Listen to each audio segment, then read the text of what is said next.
嗰啲仔因為個包裝天象喺今日打比大賽為包裝係絲襪頭籌啊，其實佢跑唔跑打比似乎一個好明智嘅決定喎。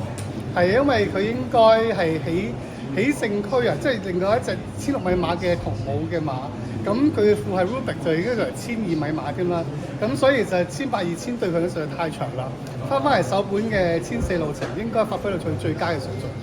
莫雷拉就喺今季都曾經策騎包裝天象嘅馬，咪專登都揾翻佢再騎今日呢一場咧。因為莫雷拉你應承咗個騎打比，咁好開心揾佢翻嚟繼續騎，咁就所以咧呢場都順理成章俾埋佢騎，咁佢都好開心，佢都話呢隻馬係有信心贏嘅今場，咁我就好放心交咗俾佢啦。今場個配備有少少變，大咗個眼罩，其實佢原因係點？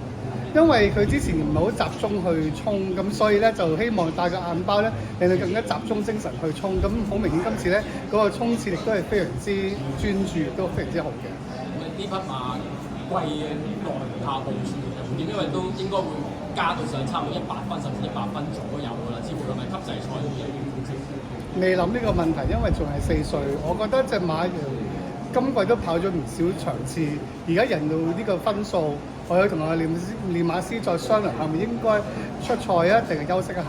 下季希望會更加再進步。再一次恭喜晒 Emma，恭喜晒 ，thank you，thank you。